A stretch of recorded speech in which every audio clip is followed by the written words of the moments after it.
Всем привет! В инстаграме многие задавали вопрос, как рисовать скетч с помощью клеток. Недолго думая, я решила снять об этом видео и надеюсь, оно будет полезным. Если вам понравится, я выпущу серию подобных видео уже о покрасе скетча цветными карандашами, по итогам которого нарисую Чонгука и залью полноценный спидпейнт.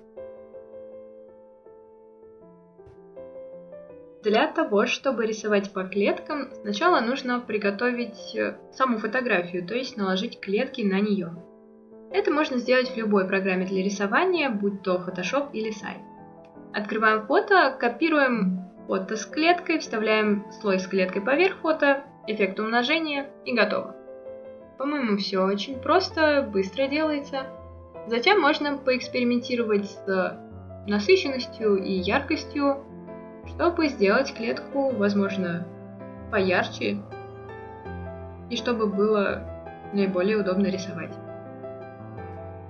Сохраняем полученную фотографию и готово. Понятно, что размер клеток на бумаге можно вычислить делением длины или ширины листа на соответствующее им количество клеток на фото. Далее с помощью линейки делаем отметки и разлиновываем лист.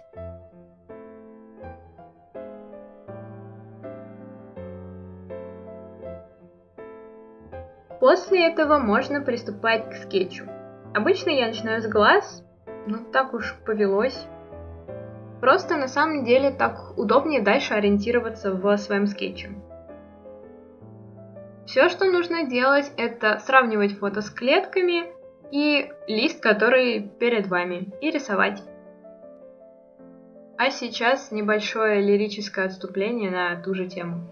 Однажды я услышала мнение ярых защитников академического правильного построения, которые говорят о том, что клетка – это жульничество.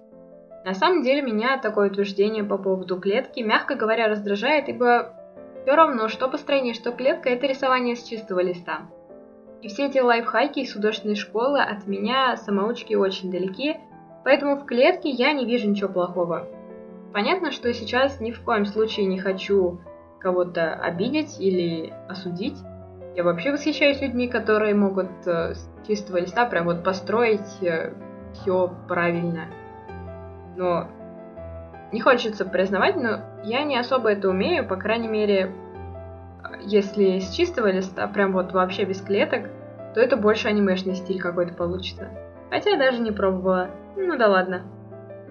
Просто сейчас я хочу немножко, наверное, открыть глаза кому-то, может быть. Не знаю, то клетка это не так плохо. И если ты рисуешь для себя, то вообще никакой проблемы не вижу в том, как рисовать, да? Вот, поэтому просто захотелось поделиться немножко своим мнением по этому поводу. Тем временем я решила детальнее проработать одежду, хотя в принципе это не обязательно, но посмотрев на эту прекрасную розу, я подумала, что ей не хватает внимания.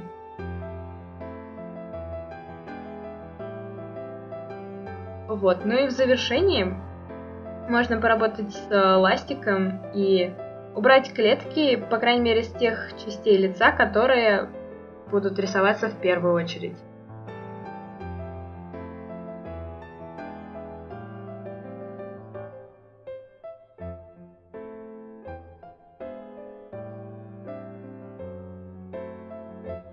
Вот что в итоге у нас получилось. Я очень надеюсь, что вам понравилось это видео, оно было информативным.